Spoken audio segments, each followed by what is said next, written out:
Hello, this is Daniel Kiran from Vancouver, Canada, and I would like to speak briefly about the Catholic Church sexual abuse scandal. Uh, in view of the recent resignation of the Bishop of Belgium, I think there is a point that has not been made, and that is that the I believe the sexual abuse problem within the Catholic Church is basically a systemic problem. By that I mean that the system of priestly celibacy combined with the sacrament of reconciliation, which is the practice of confessing one's sins to a priest in a confessional booth, uh, has is the foundation of sexual abuse throughout the Catholic Church. Uh, Oftentimes, priests are drawn, especially in third world countries, are drawn from orphanages, poor families. They're placed in training in schools and then are recommended by teachers and encouraged by parents to become priests. And so at a young age, they enter into training for the priesthood and remain celibate and never date, never develop themselves into sexual maturity. So psychologically, they remain sexually immature as priests. And then the compulsory celibacy of priests simply maintains and reinforces this sexual immaturity. And then when you combine that fundamental fact with the practice of confessional, uh, which Catholic people start after their first communion at an early age,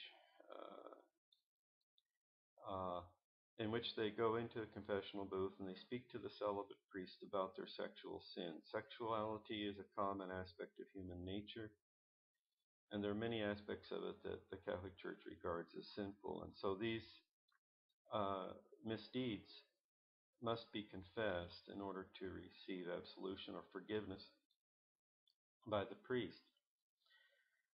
So they're confessing sins of masturbation, which the Catholic Church regards as a sin. They are also confessing all manner of sexual thoughts, impure thoughts, sexual touching, things of that nature. And it's quite appropriate to identify certain behaviors, sexual behaviors, as sinful and wrong, and that a child or an adult should not engage in them.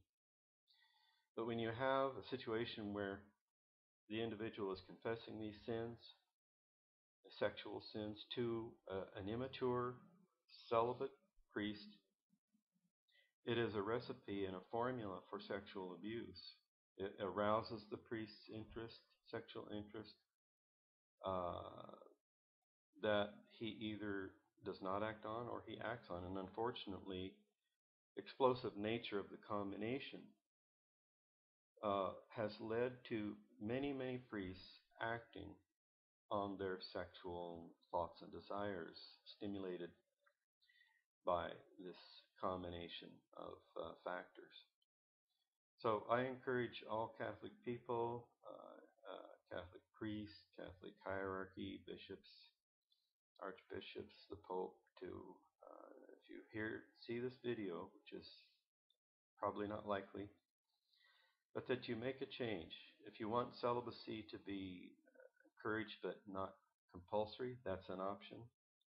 Um, in any case, I would certainly discourage Catholic people from confessing sexual sins, of whether it's to a married priest or a celibate priest for that matter,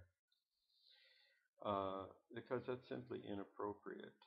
And so I encourage you to consider these matters and take it very seriously, because this is causing a backlash against Christianity. Islam is using this, atheism is using it to undermine Christianity wherever it is in the world. So Thank you for listening, and goodbye for now. God bless.